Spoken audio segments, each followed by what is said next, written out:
Amém. Paz do Senhor a todos. Quero agradecer mais uma vez o privilégio e a alegria, né, de compartilhar esse tema com vocês, falar sobre evangelismo apologético. E eu queria começar falando, você vê aí Missão Atenas, por que é isso? Não tem nada a ver com a Grécia, com a capital, não é esse o foco. Eu queria que você abrisse aí Atos dos Apóstolos, capítulo 17. Atos, capítulo 17.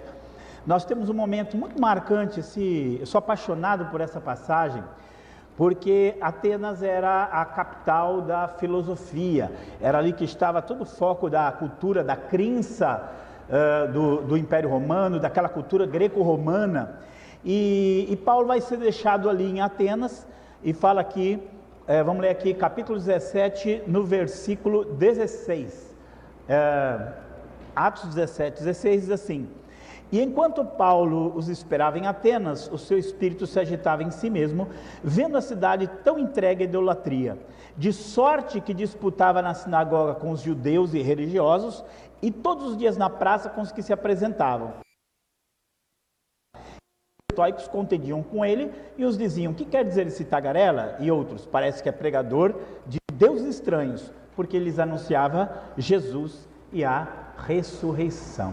Então aqui nós vamos ver o apóstolo Paulo ali em Atenas, o coração dele pesado de ver aquela idolatria, porque apesar de todo o conhecimento que eles tinham, eles adoravam diversos deuses, e eles tinham uma visão de mundo completamente distorcida, e Paulo vai lá na sinagoga conversar com os judeus, mostrar quem é o Cristo, ele vai nas praças conversar com esses filósofos, que na verdade as filosofias se tornaram verdadeiros sistemas religiosos, e ele vai ali levar a palavra e conversar com eles e mostrar a verdade do Evangelho. Então o desafio é esse.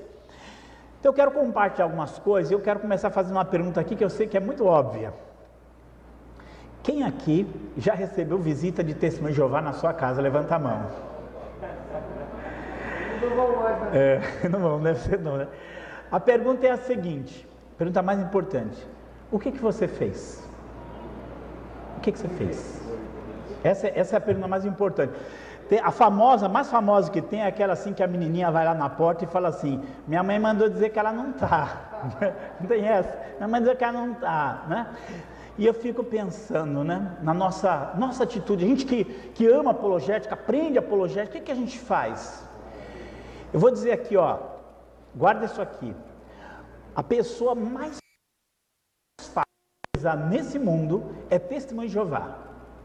Você não precisa ir na casa dele, ele vem na sua, ele vem na porta da sua casa, é a sua chance, é a sua oportunidade. E eu digo assim que chegou um momento que começou a pesar no meu coração esse tema, esse assunto, e aí eu quero apresentar para vocês, isso aqui é um livro meu, a primeira edição desse livro chamava-se Quem é o Perdido? Por quê? Porque a gente sempre pensa no perdido como a pessoa que está desempregada, a pessoa que está doente, a pessoa que a família dela está destruída, a pessoa que está no vício, nas drogas. Esse é o perdido. Mas o perdido, às vezes ele tem dinheiro, mais que nós, né? Às vezes o perdido, a família dele está bem, né? O perdido muitas vezes está com saúde. Às vezes, isso que é o pior, às vezes o perdido está batendo na porta da sua casa, domingo de manhã, né, falando de Deus, e ele está perdido. E aí eu quero que você pense assim, eu falo assim, vou dizer uma coisa: pior do que não ter Deus, é pensar que tem. Esse que é o problema. Existe uma coisa pior do que ser um perdido, é um perdido quando ele pensa que é salvo. E aí a gente olha para os grupos religiosos, e é isso que eles são: pessoas que não têm Deus, mas pensam que têm, pessoas que estão perdidas, mas acham que são salvos e que são salvadores de outros. Então é uma situação muito difícil. E aí nós fizemos a segunda edição, a segunda edição chama-se Uma Seara Quase Esquecida. O desafio de você olhar para os grupos religiosos como um campo, olhar para eles de uma maneira diferente, e é essa proposta que eu quero fazer aqui nessa palestra, tá? Então eu vou compartilhar alguma coisa com você. Eu uso muito esse termo, eu gosto de usar um termo, grupos religiosos e ideológicos. Então eu criei um termo chamado GREI, grupos religiosos específicos e ideologias. Então, pensa assim, você olhar e você começar a olhar para os grupos religiosos específicos e para as ideologias como um campo missionário, onde você vai trabalhar, assim como você poderia estar pensando em ir para a África, Guiné-Bissau, Mali, ou sei lá, para a Europa, você quer ser missionário em Paris, quer ser missionário no Uruguai, você começar a pensar em você ser missionário para os grupos religiosos, você começar a pensar em levar eles para Cristo. Então aqui é o nosso desafio.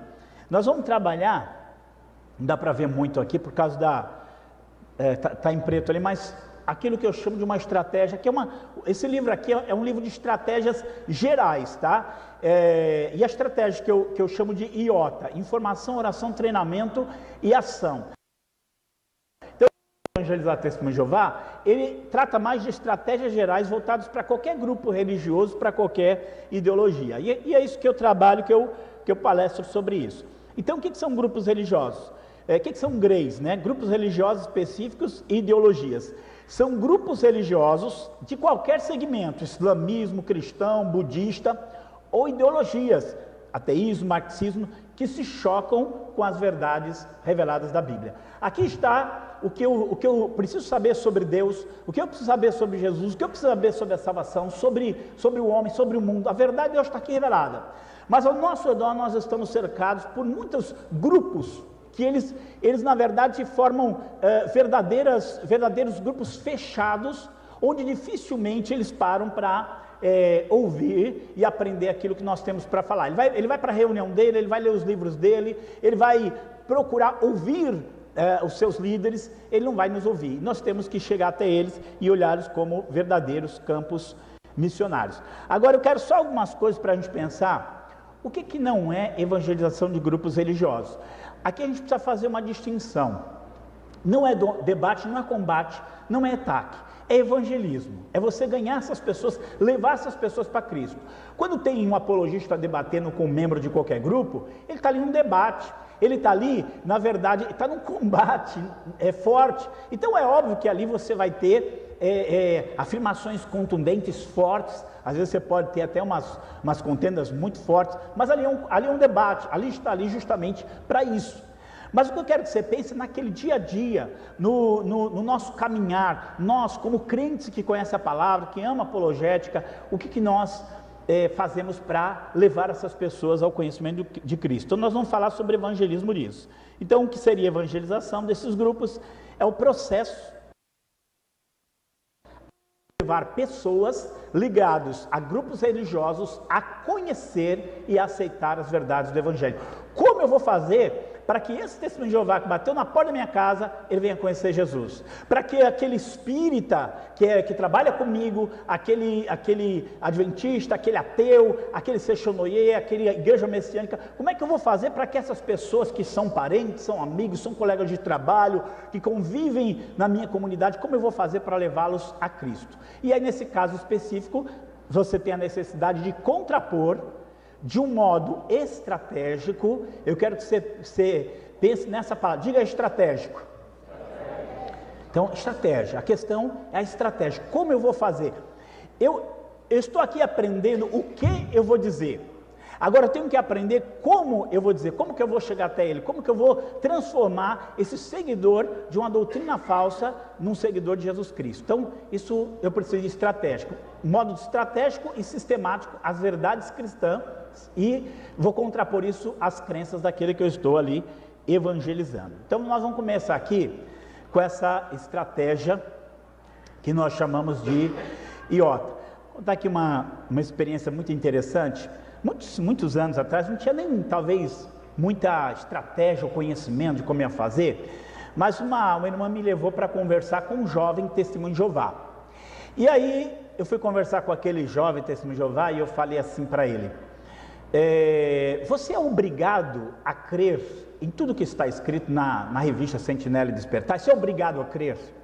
Porque você sabe que eles não seguem a Bíblia, eles seguem a revista Sentinela e Despertar. E ele não me respondeu diretamente que ele é obrigado a crer, é óbvio, ele foi evasivo. Ele respondeu assim: eu não duvidaria, né? Eu falei: mas você é obrigado a crer? Ele falou: eu não duvidaria. Eu falei: então, sabe, eu falei para ele assim: sabe qual é a minha preocupação? É porque os testemunhos de Jeová disseram que eles já cometeram muitos erros. Aí ele: não, eles nunca disseram isso. Eu falei: já. Está escrito no livro Raciocínio das Escrituras, página 162. Aí ele correu lá, foi pegar o livrinho. E aí ele leu lá no livrinho que estava escrito: as testemunhas de Jeová não são profetas inspirados, já cometeram muitos erros. Aí ele começou a dar um monte de desculpa. Eu falei: sabe qual é o meu problema? Hoje eles falam que não pode fazer transfusão de sangue. E se amanhã eles disserem que foi um erro, como é que vai ficar isso? Aí e tal, e conversa, dá desculpa para cá, para lá e tal. Aí ele fez a estratégia que é o mais comum deles. Me levou para conversar com o testemunho de Jeová, que era mais gabaritado que ele. E o nosso assunto era sobre o Espírito Santo ser ou não um Deus, ou ser ou não uma pessoa, né? E nós começamos a conversar, mas a grande questão aqui, que chegou um momento que ele falou assim para mim, que Deus não era onipresente. Aí eu tomei um susto, né? Porque quando você estuda sobre o testemunho de Jeová, você pensa que tem muita coisa ruim ali, distorcida. Quando você vai conhecer mais de perto, você vê que tem mais ainda, né? Aí quando eu fui conversar com ele, ele pegou e falou assim para mim: não, Deus não é onipresente. Eu falei: como assim? Aí fui no Salmo 139, foi em Jeremias 23, eu falei: como ele não é? Não, ele é onisciente, mas ele não é onipresente. Eu falei: mas está aqui na Bíblia que ele é onipresente. Não, ele não é onipresente, mas está na Bíblia. Mas não, então que Deus nós estamos falando? Estamos falando de outro Deus. Aí ele saiu com raiva. E aquele rapaz que me levou a falar com ele, só ficou lá observando.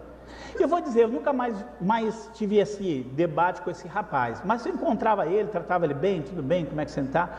6 anos depois, ele mandou um recado para mim, por essa jovem que fez o contato. Falou assim: manda avisar para ele que agora eu sou um crente e me batizei em nome de Jesus.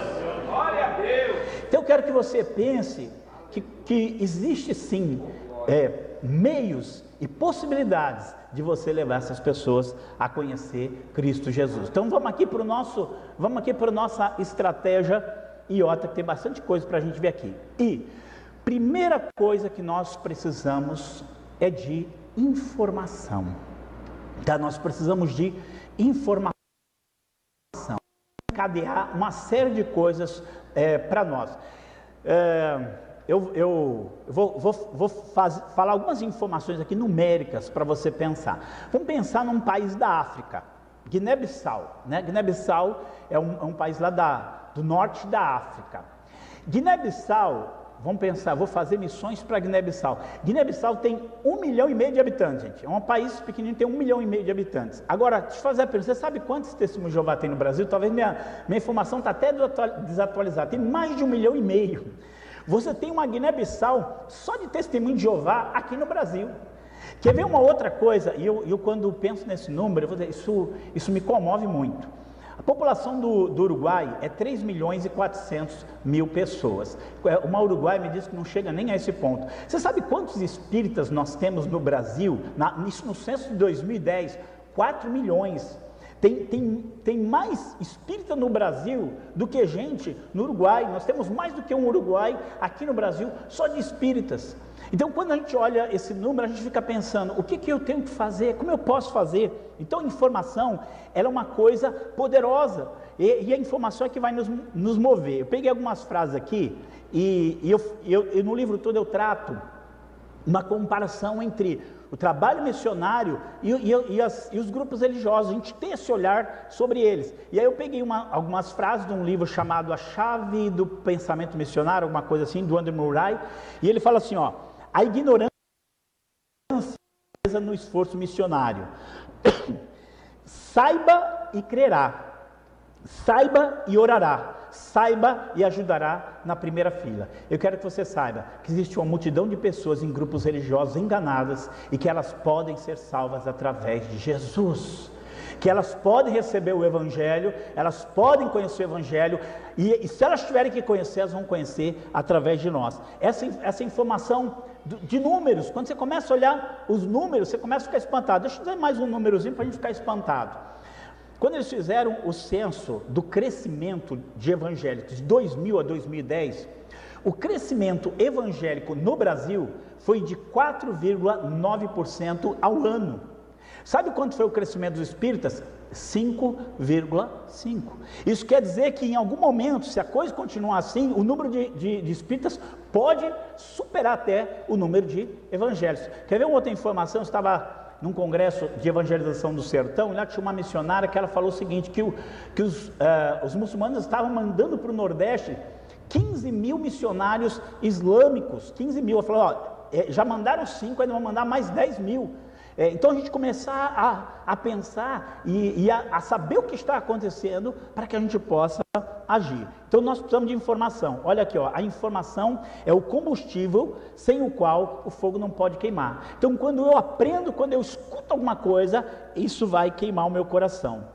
Uma igreja informada é uma igreja transformada.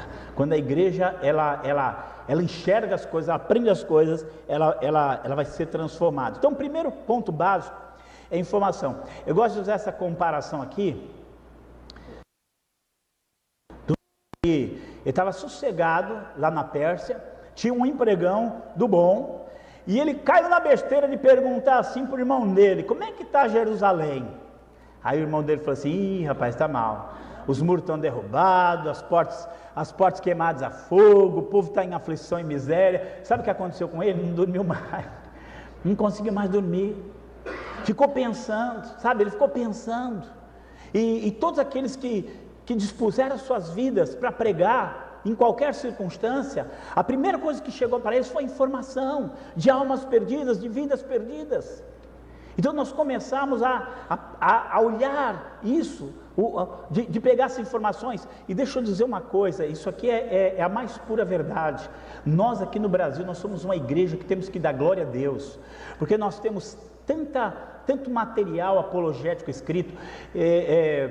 Acompanhei muito a obra do pastor Nathanael Rinaldi, e tive muitas aulas com ele, trabalhei com ele, e eu falo assim que a herança dele não é só aquilo que ele deixou escrito, não é só aquele conteúdo que ele deixou, não, foi esse olhar, foi esse desafio de olhar esses grupos religiosos, trabalhar com eles e levá-los a Cristo. Isso foi a grande herança dele.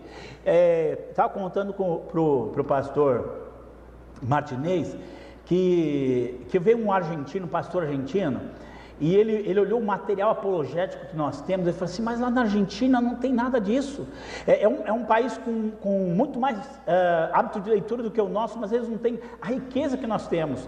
Eu quero que você pense que o que nós temos de literatura apologética produzido em site, em livros, o que você tiver de precisar saber para evangelizar qualquer grupo religioso, se você entrar no site do SACP, se você ler o livro desses apologistas que estão aqui, você vai ter a resposta lá, você vai ter orientação lá. Então nós somos ricos em informação, nós temos a Bíblia apologética. Eu vou dizer, essa Bíblia, eu sei que eu vou ser suspeito de falar, existe uma Bíblia parecida, americana, que já foi lançada no Brasil, mas que não tem nada a ver com a nossa realidade, não chega perto da nossa realidade. A Bíblia apologética que estuda, ela é muito mais rica, muito mais trabalhada. Então nós somos ricos em informação, a informação que nós precisamos, nós temos. Então a primeira coisa que nós temos é informação. Aí algumas coisas para a gente perguntar: quais os grupos existentes na minha região? Tem lugar que tem mais espírita? Você sabia que existe no Brasil uma cidade que metade da população é espírita, metade é evangélica? Essa cidade começou como um centro espírita. Nós temos que começar a pegar informação. Quantos testemunhos de Jeová tem aqui? Quantos mormons tem aqui? Quantos espíritas tem aqui na Baixada? Você começa a ficar espantado. Eu moro numa cidade muito pequena, chamada Araçariguama, 20 mil habitantes, é até difícil de falar, mas existe, está lá, Araçariguama. E aí eu fui olhar quantos testemunhos de Jeová tinha lá, não tinha 80, isso é insignificante, né? Mas eu peguei as 10 cidades ao redor e fui fazer uma pesquisa do percentual de quantos testemunhos de Jeová tinha nas cidades ao redor. Sabe o que eu descobri? Que o número de testemunhos de Jeová era maior do que o número de habitantes da minha cidade. Tinha mais de 20 mil ali. Então você começa a olhar e você começa a ver que você tem um número muito expressivo Isso só Testemunho de Jeová, fora espírita, fora mórmon, fora adventista, fora catolicismo romano, fora mil outros grupos que você tem ali. Então você precisa começar a se informar o que tem. Quais desses grupos são mais evidentes? O que eles creem? Onde eles se reúnem? Que eventos eles realizam? Como é que eu posso me aproximar? Então a informação tem esse poder para começar a delinear aquilo que eu posso fazer. Se você for ser missionário, sei lá, em Moçambique, você vai descobrir que lá tem um monte de muçulmanos que já estão querendo dominar realmente o país. Você tem que se preparar para evangelizar o muçulmano, mas muitas vezes o muçulmano está aqui ao nosso lado. Nós temos uma mesquita aqui em Santos, não é? Tem mesquita aqui em Santos, nós temos aqui em São Bernardo, nós temos um centro de divulgação do Islã. A gente começar a olhar números, o que eles estão fazendo, como é que eles estão agindo, como é que eu posso me aproximar. Então informação é o primeiro passo para isso que nós precisamos. O que Deus falou para Moisés?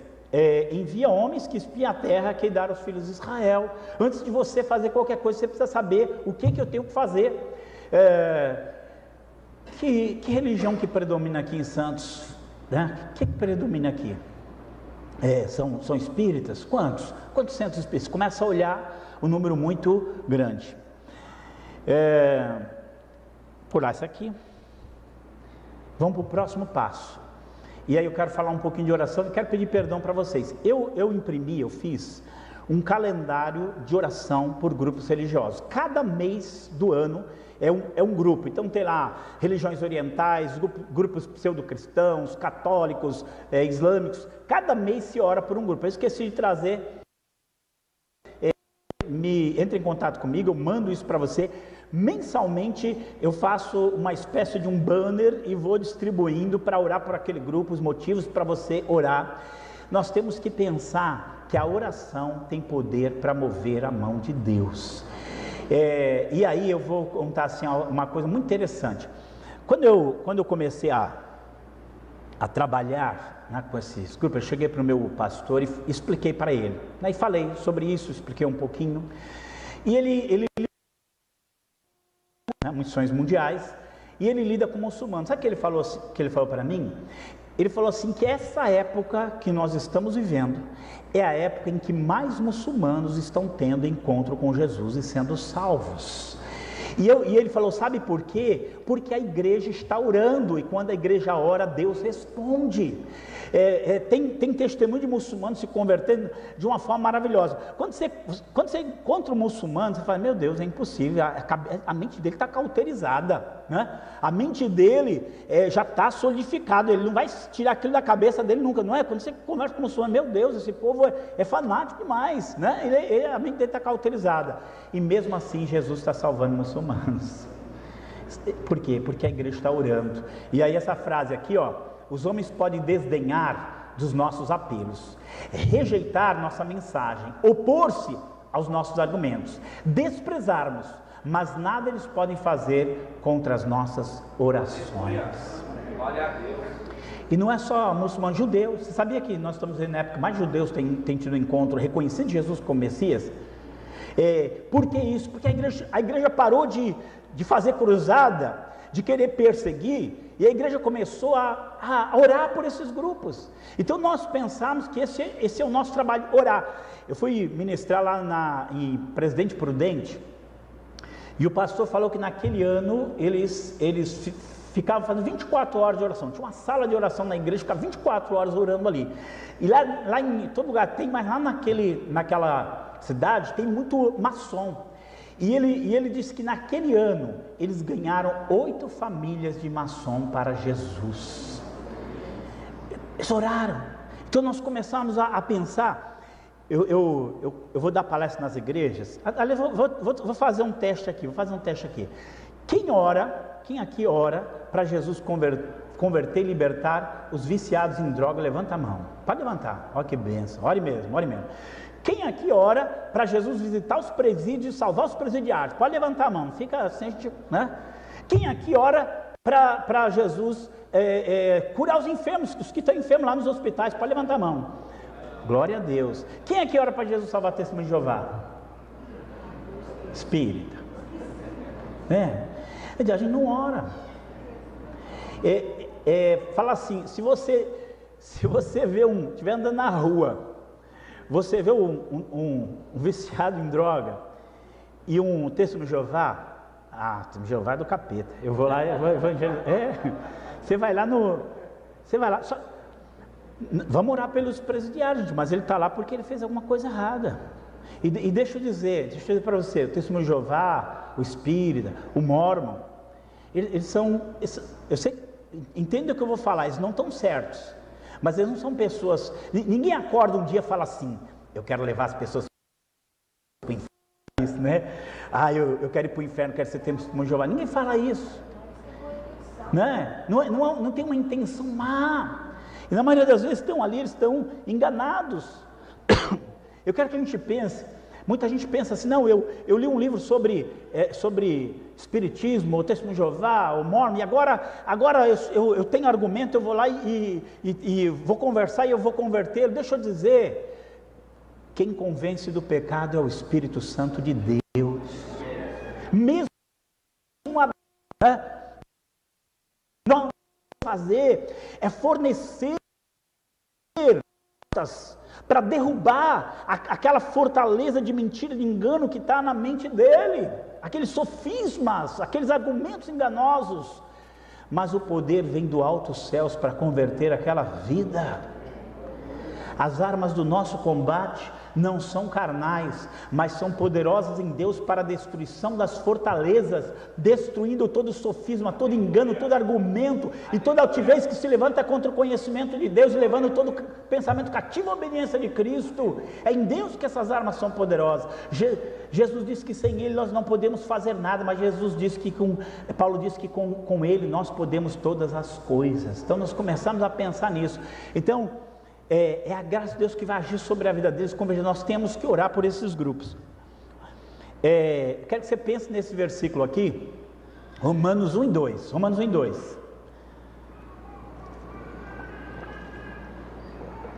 Irmãos, ó Paulo dizendo assim: o desejo do meu coração e a minha oração a Deus ele colocou ali judeus, mas você pode colocar aqui, pelas testemunhas de Jeová, pelos católicos, pelos muçulmanos, pelos espíritas, pelos adventistas, pelos sei lá, Sechonoye, pelos messiânicos igreja messiânica. Você pode colocar isso aí. Irmãos, o desejo do meu coração, minha oração a Deus é por eles, é que eles sejam salvos. E ele fala assim: posso testemunhar que eles têm zelo por Deus, mas o seu zelo não baseia no conhecimento. Eles têm aquele fervor, muitas vezes mais disposição do que nós, o que também não significa nada. Ele está se esforçando para se perder, mas você pode orar por ele. Deixa eu dizer uma coisa, eu tenho compartilhado muito nas igrejas. Nós temos um privilégio.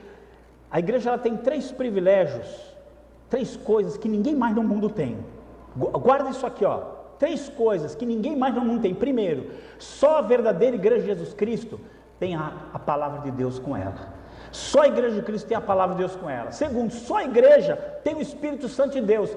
Você é a igreja porque o Espírito de Deus mora em você. É por isso que é a igreja. Agora, a terceira coisa que eu vou dizer que só a igreja tem acesso ao Pai pelo sangue de Jesus.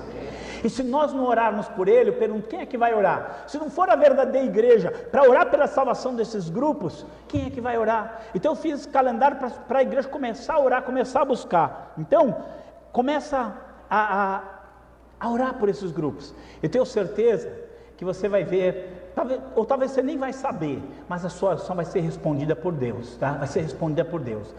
Levar essas pessoas a conhecer a verdade não é uma questão intelectual, e sim espiritual. Não bastam argumentos e debates para convencê-las, é necessário um poderoso mover de Deus, e é isso que a oração faz. O que a Bíblia fala lá? 1 Timóteo capítulo 4, versículo 1, o Espírito expressamente diz que nos últimos dias apostatarão alguns da fé, dando ouvido a espíritos enganadores e doutrinas de demônios. Então essas pessoas não estão presas só por ideias humanas, elas estão presas por espíritos enganadores, por doutrinas de demônios, mas a oração tem poder para agir sobre elas e levar essas pessoas a conhecer o verdadeiro Deus. Amém?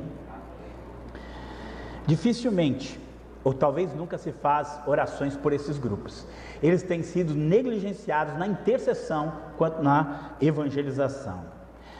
Ore com informação, ore sistematicamente, ore regularmente, ore especificamente, ore por esses grupos, ore. Deus, e quando Deus colocar um testemunho de Jeová no seu caminho, você vai saber que é a resposta da sua oração. Vai colocar um espírito no seu caminho, vai saber que é uma resposta da sua oração.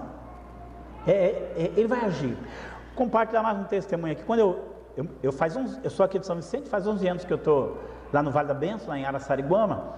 Quando eu me mudei para lá, um rapaz entrou em contato comigo, um artigo meu falando sobre evangelismo de grupos religiosos, testemunho de Jeová, entrou em contato comigo e começou a contar a história dele, que ele nasceu, ele é de berço de testemunho de Jeová, e ele falou assim, olha, tinha um amigo meu que ficava me incomodando muito, e pregando para mim, era crente, ficar pregando para mim, e eu debatia com ele, mas ele foi falando algumas coisas, e mais tarde, quando eu passei por uma crise, eu fiquei pensando em tudo que ele falou, e eu vi que ele tinha razão, me voltei para Deus, e Deus me salvou. Minha família me desprezou, como todo bom testemunho de Jeová, não fala comigo, mas eu estou em Cristo.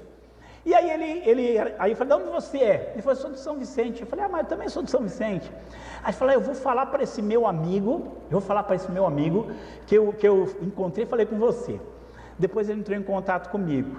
Quem era o amigo dele? O amigo dele era um rapaz, eu trabalhei numa empresa, trabalhei na empresa Mesquita de transporte aqui, trabalhei 14 anos aqui, e tinha um rapaz, um irmão que trabalhava lá, e todo dia, eu almoçando, ele vinha para mim, pastor, eu estou evangelizando um amigo meu, testemunho de Jeová, o que eu falo para ele?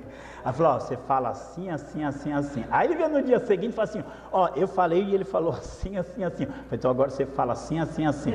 Quem era o amigo? Era esse amigo. Deixa eu dizer, Deus vai ouvir a sua oração, Deus vai agir, Deus vai usar a sua vida para ganhar essas pessoas para Cristo. E aí eu vou entrar no terceiro ponto, que é essencial, que é o treinamento, que é o que vocês estão tendo aqui, que é o que esses apologistas eles dão, que é o que eles fazem, é treinar você, capacitar você. Eu falo assim, a pessoa mais fácil de evangelizar é testemunho de Jeová, e tem gente que fala, não, é muito difícil. Tudo é difícil se você não treinar. Qualquer coisa, é difícil se você não tiver um treinamento. Eu escrevo, isso aqui é do livro, né? Nada é tão fácil que não precisemos ser treinados para fazê-lo. E nada é tão difícil que não podemos aprender após treinamento. Gente, eu vou falar assim, eu sei fazer arroz. Eu sei fazer arroz, porque um dia eu fui treinado para fazer arroz. Não é muito bom, eu não sou bom em cozinhar não. Feijão já acho mais difícil, nunca tive esse treinamento não. Arroz eu fritou porque alguém me treinou. Qualquer coisa você pode aprender se você for treinado. Às vezes o pastor, ele orienta e ele está certo. Quando o pastor orienta assim, olha, se vier um testemunho de Jeová na sua casa, você chama ele para orar que ele corre. Essa é a indicação. Ele corre mesmo, né? Isso tudo bem, se você é um novo convertido, eu até acho que você não deve entrar em certas lutas, nós vamos falar sobre isso. Mas só que você já tem 10, 20, 30, você é uma pessoa que tem toda a capacidade de aprender, de ser treinado, para começar o testemunho de Jeová bater na sua porta, você ir lá e falar com ele. Você já tem condições de evangelizar um espírita, um católico, enfim, até às vezes um ateu. Você tem chance, por quê? Porque você pode ser treinado para isso. Então eu quero que o treinamento ele é essencial para esse trabalho. Então você pode lidar com adventista, você pode lidar com ateu, você pode lidar com mormon, você pode lidar com qualquer um desses grupos, basta que você seja treinado para isso. E isso exige esforço. Eu gostaria de dizer que você vai dormir com um livro sobre refutando as testemunhas de Jeová embaixo do travesseiro, e quando você acordar está tudo dentro da sua cabeça, mas não está. Você vai ter que ler aquele livro, você vai ter que tentar aplicar e falhar muitas vezes, e muitas vezes não saber o que dizer, e muitas vezes dá mancada, mas é assim que você começa a fazer as coisas. Então treinamento, treinar é a grande questão.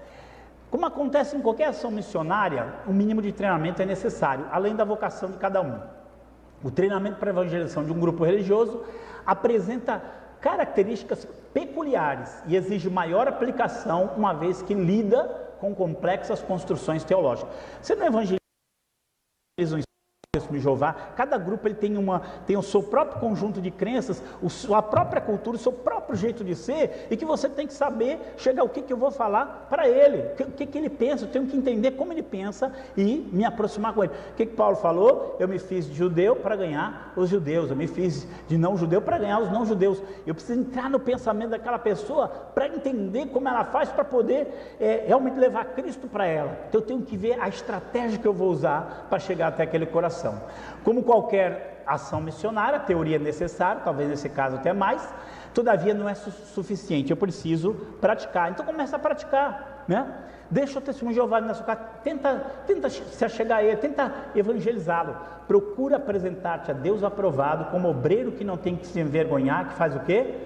Maneja bem a palavra da verdade. Então é aí que você vai trabalhar. Deixa eu pular algumas coisas aqui.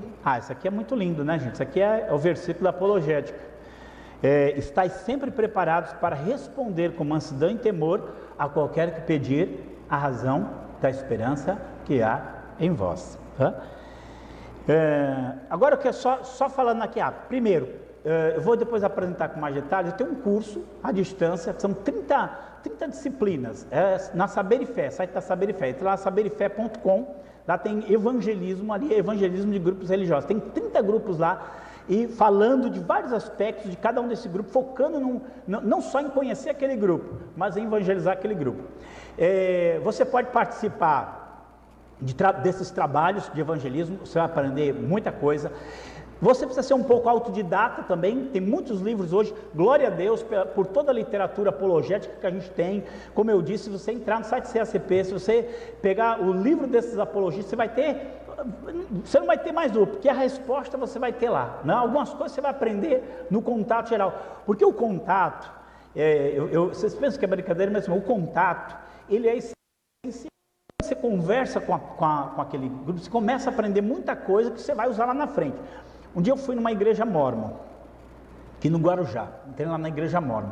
Eu estava esperando que eles viessem falar comigo, mas eles não sei o que aconteceu, não sentaram do meu lado, né? Não vieram falar comigo, eu estranhei aquilo, né? Vi assim, olhando, não sei se, né? Não sei porquê aquilo, mas não vieram falar comigo.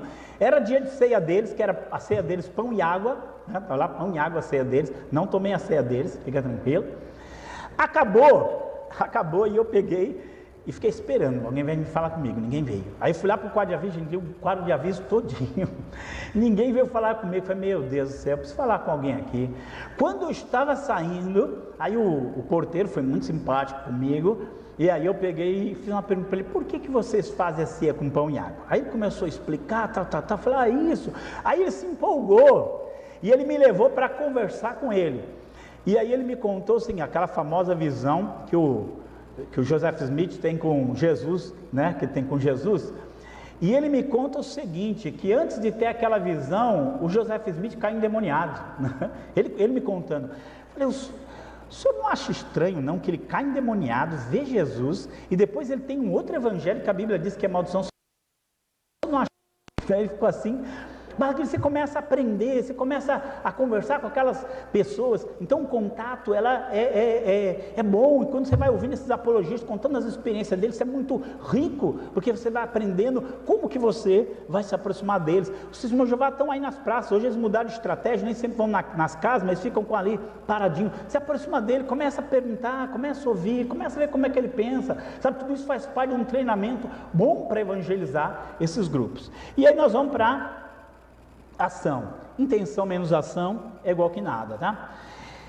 As ações para alcançar um determinado grupo são tão ou mais importantes do que qualquer argumentação, porque eu saber o que dizer já é uma coisa, eu saber como dizer é outra. Como é que eu vou fazer? Eu sei que não existe reencarnação, eu sei que não dá para ter contato com mortos, eu sei como responder aquelas distorções bíblicas que os espíritas fazem, mas como é que eu vou dialogar com o espírito? O irmão estava aqui falando, for fazer evangelismo, outro já chega falando assim, você aceita que você está do diabo, né? Aí você já fala assim, você já espanta as pessoas. Eu não estou dizendo, eu conheci uma irmã que ela se converteu, porque acho que, se não me engano, morreu o marido e o filho, E foi um crente doido na porta da casa dela e gritou: ei, fulano e tal. Ela, que foi? Oh, sabe por que seu marido morreu, seu filho morreu? Ela era do candomblé, da Umbanda. Porque a senhora serve de rabo, tá vendo? E aí pegou e saiu correndo. E ela xingou ele, amaldiçoou ele, mas ficou pensando aqui, depois se converteu. Não faça isso em casa, porque isso nem sempre funciona, tá bom? Embora existam estratégias gerais, cada grupo ele vai ter uma estratégia específica. A experiência e o contato com os grupos produzirá novas estratégias ou aperfeiçoará outras previamente definidas.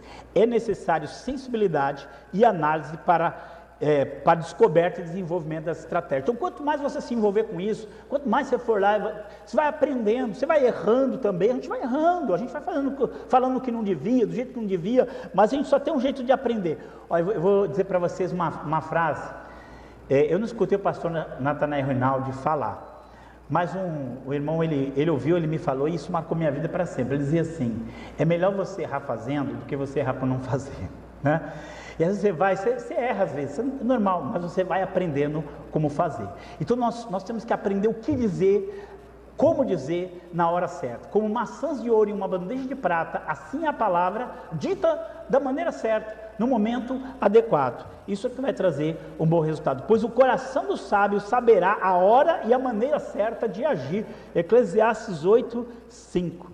Fiz-me como judeu para os judeus, para ganhar os judeus. Fiz-me tudo para com todos, para por todos os meios chegar a salvar alguns. Saber lidar com essas pessoas, saber lidar com esses grupos é o que a gente precisa. Então aqui eu discorrer algumas características gerais. Primeiro, maturidade espiritual. Isso aqui já foi falado um pouco aqui, eu acho isso essencial. Você tem que ter uma certa maturidade. Deixa eu dizer, eu trabalho com missões, e já teve caso de gente que foi ser missionário em país islâmico, virou muçulmano. Foi ser missionário em Israel, virou judeu. Então assim, tem gente que ele não tem às vezes a maturidade para lidar com as coisas. Eu fiz parte lá na região de um grupo chamado Aclare, que era a Academia de Letras de Araçariguama e região. Tinha espírita no grupo, tinha maçom no grupo, né? E aí você tem que saber lidar com essas pessoas, se aproximar dessas pessoas. E aí uma irmã lá foi participar daquele grupo, e ela, mas eles são maçom, mas eles são boa gente. Gente, que você pensar que ele ia esfaquear você pelas costas, é óbvio que, né? Às vezes as pessoas, elas ficam tão isoladas que elas entendem que essas pessoas muitas vezes, eles são pessoas, como eu falei, eles têm até boa intenção, mas ele está errado. O Espírito, ele ajuda muita gente, só que você sabe que isso aí não é salvação, ele está pensando que é salvação. Então a gente não estou dizendo que essas pessoas estão querendo esfaquear e matar todo mundo, né? Mas essas pessoas, o que elas pensam, o que elas creem, não vai salvá-las. Então são pessoas às vezes muito boas, às vezes a gente olha assim, e talvez até em alguns aspectos melhor do que nós, mas só Jesus Cristo é o caminho, a verdade e a vida, só Ele salva.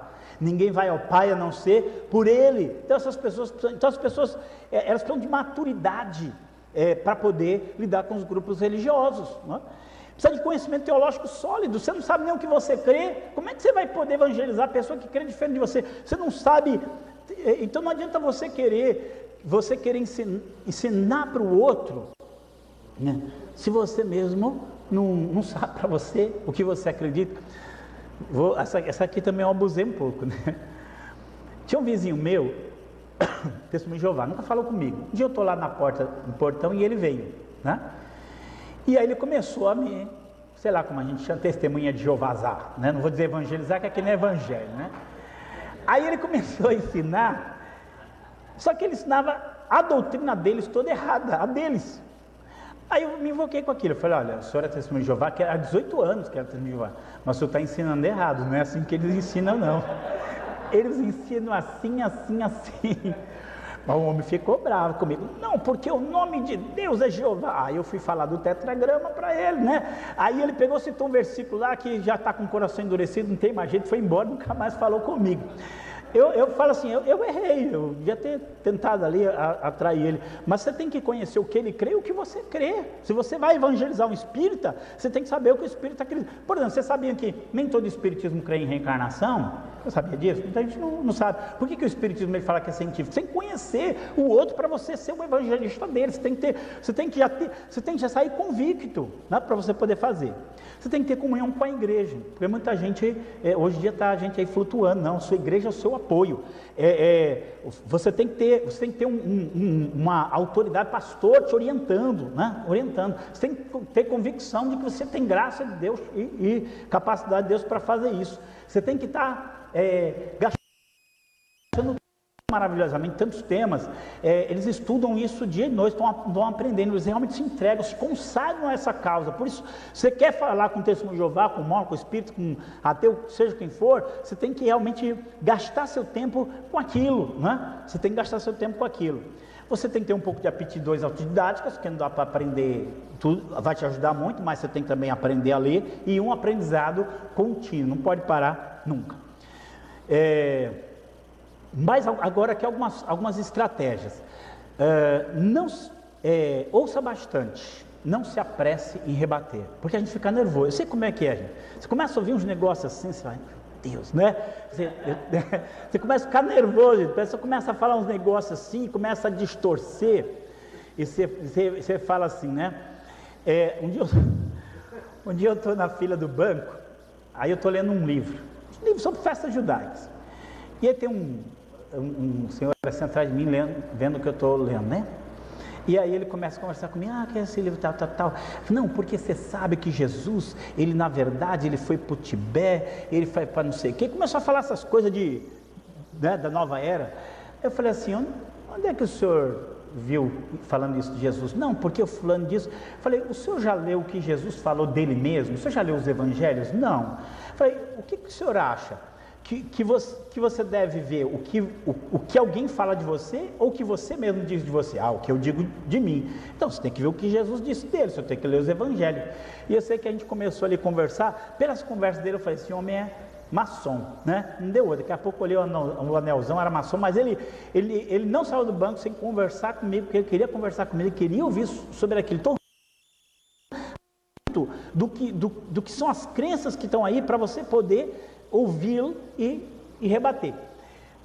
Tem um amigo meu que ele conta assim, um dia ele chega numa casa, e que ele estava evangelizando, uma família, chegou lá, tinha testemunho de Jeová lá. Sabe o que ele fez? Ele sentou e ficou ouvindo. Os testemunhos de Jeová ficaram 1 hora falando, e ele ficou 1 hora ouvindo. Depois que eles acabaram de falar, ele pegou e falou assim, mas eu não vejo dessa forma não, eu leio a Bíblia, e não vejo dessa forma não. E começou a comentar, e ficou 1h30 falando de Jesus, testemunhando para eles. Se você quer ser ouvido, ouça, essa é uma estratégia. Não debate sobre assuntos secundários, por exemplo, Virgindade de Maria. Tem coisa, você começa a aprender, ouvir as coisas, começa a aprender. O pastor foi numa comunidade católica, e o líder daquela comunidade católica, lá no Equador, deu liberdade para ele falar para aquela comunidade. Antes dele falar, aquele líder chegou para ele e falou assim, pastor, eu vou deixar você falar aqui, se o senhor me responder uma pergunta. Maria, ela só teve um filho, ou ela teve vários filhos? Responda para mim, pastor. E agora? Aí ele falou assim, bom, vamos pensar na hipótese de que ela só teve um filho, a hipótese que tem um filho, é desse filho que eu vou falar. Agora, vamos pensar na hipótese de que ela teve vários filhos, também não faz diferença que só vou falar de um deles, então não tem problema, né? Pode falar. E falou, e deu liberdade. Então, nós temos que às vezes ganhar o direito de ser ouvido. Vou contar mais uma aqui para a gente ver, a gente vai guardando essas pérolas. A irmã chamava a vizinha dela para a igreja, e a vizinha fala assim, não, vocês crentes falam muito mal da Maria, eu amo a Maria, né? Não, a gente não vai falar nada de Maria não. Não, eu conheço crente chuta santa. Não quero não, né? Aí, quando foi um dia, ela conseguiu, eu vou. Mas se falar mal da minha Maria, eu nunca mais vou para ela. Não, você não vai falar nada. Chegou lá, tinha uma pessoa de fora que ia dar a palavra. Irmãs, esta tarde eu quero falar sobre Maria. Pronto, aí mais gelou. Gelou, já era, perdi a vizinha, né? E a irmã começou a pregar, irmãos, Maria foi uma serva de Deus maravilhosa, Maria deu lugar ao Espírito de Deus, Maria obedeceu tudo que Deus falou para ela, e começou a falar, e eu falei, estou gostando desse negócio aí, estou gostando. Mulher entrou na igreja, se converteu, nunca mais saiu, largou a Maria. Então, às vezes, como é que eu vou falar, né? Uma das suas assim, demonstre respeito pela fé do outro. Olha que outra, o repertório é grande, né? Isso aí foi eu estava na casa de uma irmã, chegou o irmão dela. E aí ele falou, esse meu irmão é católico que só. Aí esse irmão foi contar o seguinte, que um dia ele está numa praça, falou para mim, né? Sentou um crente do lado dele, falou, mas o crente falou bonito. Mas o crente falou bonito, que eu gostei das palavras que ele falou. Aí eu peguei e falei assim para o crente, eu tenho muita fé na Maria, Nossa Senhora Aparecida. Aí o crente falou assim para ele, esquece esse negócio de Maria era uma rapariga. Eu olhei aquele crente e falei assim, não fala assim da minha santinha, não, meti o soco nele. Então, você tem que respeitar. Se você quer ser ouvido, você tem que ouvir. Corre lá, senão vai sobrar tempo aqui, né? Outra coisa, esteja ciente de que muita gente está preso num grupo religioso, não é só por causa se é verdade ou mentira. Você sabe que um testemunho de Jeová, quando ele larga ali, ele é desassociado, ninguém mais fala com ele. Tem gente que é mórmon, ele trabalha, o patrão dele é mórmon, se ele sair dos mórmons, vai perder o emprego. Então, as pessoas estão presas nos seus grupos, não é só por verdade ou mentira, porque elas acreditam. Toda a vida dela está enroscada por aquilo, então para ela sair daquilo é um negócio difícil.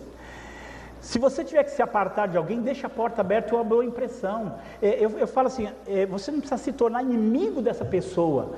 Ame essa pessoa. Eu falo, ame essa pessoa. Você não... Eu estou trazendo essa pessoa aqui para o culto, é um grande inimigo meu. Eu trouxe ele para o culto hoje para assistir. Nunca vai falar isso. Você traz amigos, você traz pessoas que você ganhou a confiança delas. Então, se você vai levar um espírito, você vai levar o espírito para a igreja, um morto, testemunho de Jeová, adventista, qualquer ateu, geralmente são pessoas que eles confiam em você. É verdade, a gente tem que pensar nisso. Um dia, sabe um negócio que marcou? Um dia eu ganhei um folheto. O nome do folheto, o título do folheto era Como Ganhar um Japonês para Cristo.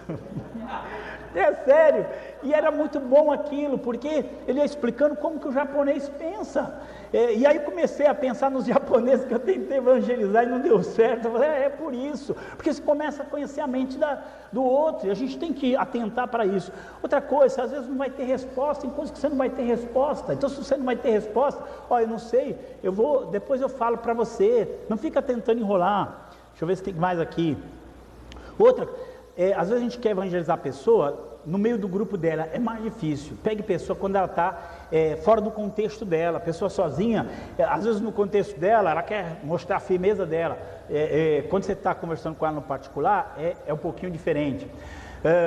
Outra coisa, não ignore o poder do contato virtual. Teve um irmão que ele comprava equipamento de computação lá de Foz do Iguaçu, e lá tem muito muçulmano. Ele conversando com a vendedora, descobriu que ela era muçulmana, pregou para ela, na época do MSN, gente, tinha nem WhatsApp ainda, pregou para ela, essa mulher, essa muçulmana entregou a vida dela para Jesus. A entrega foi tão grande.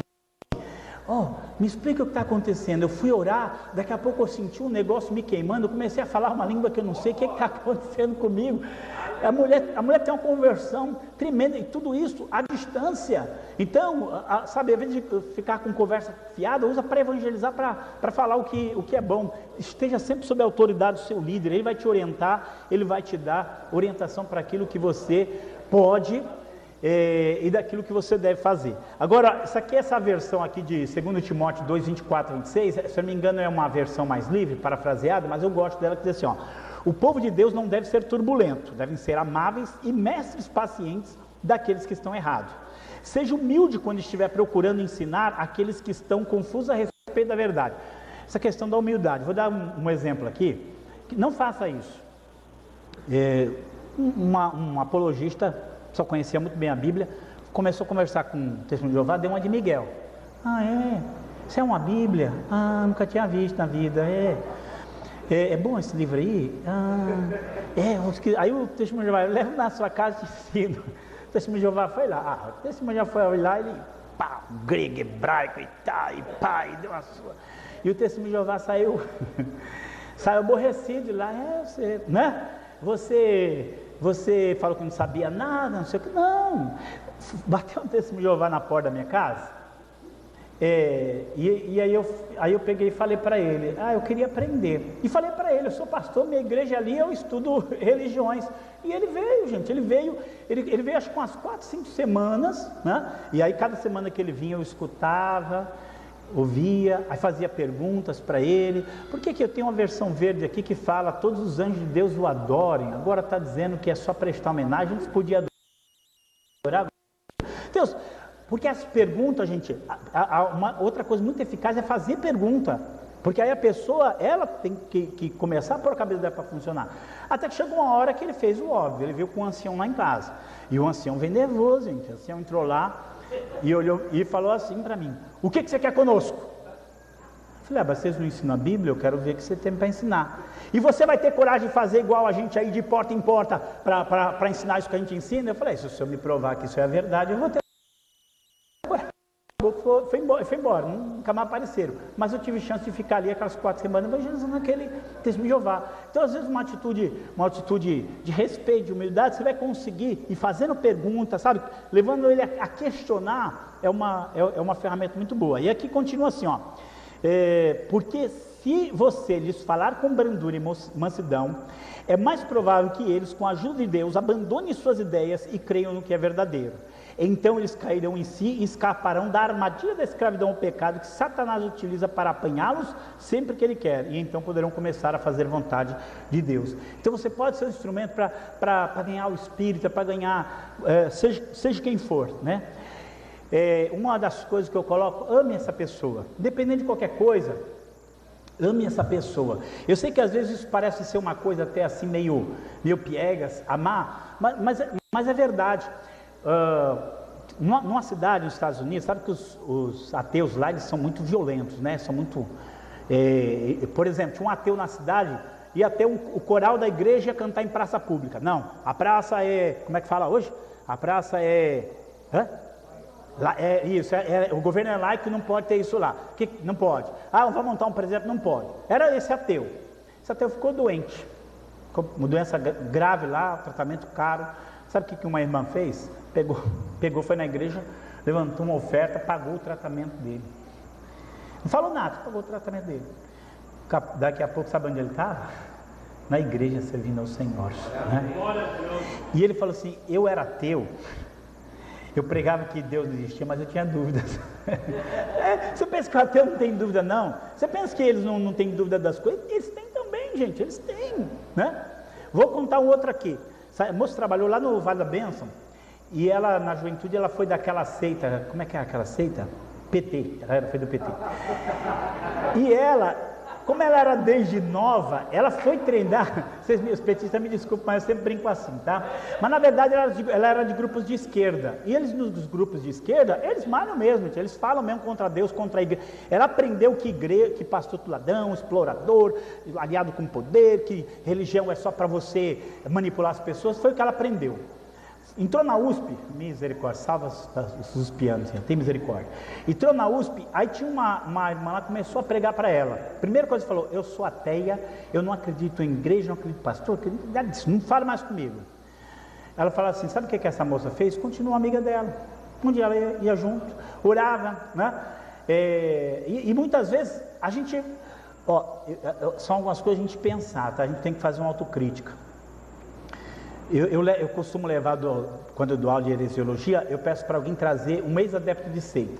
Um dia foi um ex-pai de santo, que ele é pastor, ele falou que ele tinha um centro na casa dele, um terreiro, e que 10 anos que ele teve esse terreiro, tinha um crente morando lá da casa dele, esse crente não dava nem bom dia para ele, nunca nem falou com ele. Então às vezes você tem uma atitude hostil, é o diabo. Não, talvez é você que não foi lá, talvez o diabo pode ser, mas você não foi lá e mostrou para ele o que é o Espírito. E aí, só continua aqui a história dessa moça. Ela diz que aquela atitude da amiga dela quebrantou ela, mas o que mais quebrantou ela, sabe o que foi? O irmão dela sofreu um acidente muito grave, e quando ela chegou em casa um dia, tinha um pastor cuidando do irmão dela, cuidando da família, dando toda assistência emocional, jurídica, financeira. Aquilo quebrou ela, porque ela sempre falei mal deles. Aí ela começou a conhecer, hoje ela está servindo o Senhor para a glória de Deus. Então nós nós pensar, você pensa assim, evangelismo é isso, é o seu ser inteiro, é o seu sentimento, sua mente, sua vontade, para ganhar aquela pessoa, usando as ferramentas da apologética, usando as ferramentas daquilo que você tem aprendido, para romper essa fortaleza de engano, de mentira diabólica, e você, com a graça de Deus, dá palavras da verdade que vão romper essa casca. Você vai colocar é como se você colocasse uma ruptura ali, e aí vai estar